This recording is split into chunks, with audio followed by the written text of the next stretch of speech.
Mr. President, I rise in strong support of Senate Bill 2, and I know I am not alone in saying that our Senate offices have been inundated for the last 10 months. Phone calls, emails, web contact forms, Zoom meetings, nonstop since March.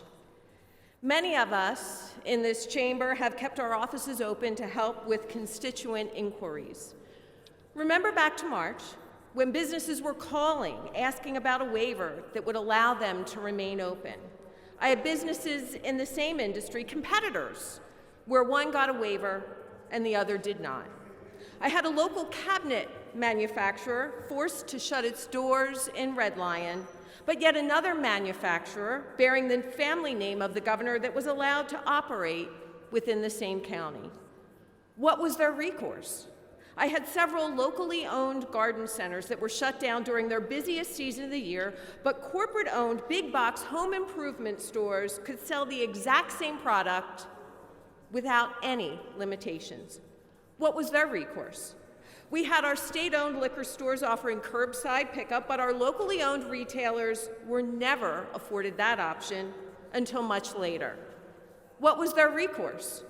Our office has assisted more than 1,000 individuals with their unemployment compensation issues because they were laid off from work due to no fault of their own. To date, we still have many who are waiting to receive the unemployment that is owed to them by a system they pay into with each paycheck. What is their recourse? The state has prioritized smokers over teachers, police officers, and first responders to get the vaccine. What is their recourse? From day one, the administration has operated under a go-it-alone approach without providing any indication of a willingness to work together with the duly elected representatives of the people. We find out about the latest mandates and shutdowns during late afternoon press conferences with pre-screened questions. And when the governor's offices are working remotely for many months, no one was answering those calls or responding to those emails. I, for one, had to send several letters to the administration seeking clarity to avoid confusion. Questions about why our hospital employees were being pulled over by state police for violating the governor's stay-at-home order early in the pandemic, or seeking an answer to what happens under the governor's travel restrictions if a Pennsylvania resident shops for groceries at a grocery store in Maryland in walking distance to their home.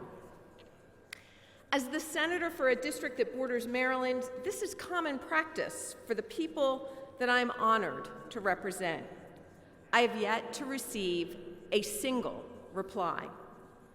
People want to do the right thing, but the lack of clarity is very, very concerning, and that is because you have had one person with complete control. And let me be abundantly clear. The people who have been advising the executive branch on these decisions, on what businesses are closed, what businesses are open, they don't sign the front of a paycheck. They sign the back of their check every 2 weeks, and they have never missed a paycheck. The people I represent have continued to voice their frustration over all of the issues that I mentioned above, but there is no recourse until now. Imagine my surprise when I read the governor's statement opposing this measure, and I quote, "So now they are attempting to amend the Constitution to get their way." Nothing could be further from the truth. We are giving the people of Pennsylvania the opportunity to weigh in on this process. The beauty of our Constitution is that it doesn't belong to the legislature.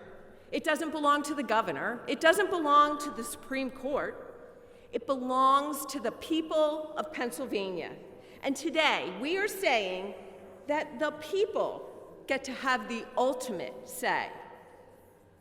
The 10-month unilateral actions that pushed COVID-19 positive patients back into nursing homes created the second most restrictive business shutdowns in the nation and put over 2 million people out of work has created a lot of frustration.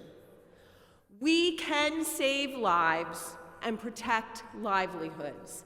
These are not mutually exclusive goals. But today we are saying to the people who are so very frustrated, you do have a voice. You do have a recourse. And to those people who are supportive of the status quo and the governor's efforts to date, you too get to weigh in. By passing Senate Bill 2, we are giving every Pennsylvania voter that voice. By placing the question to amend the Constitution on the ballot, everyone gets a say.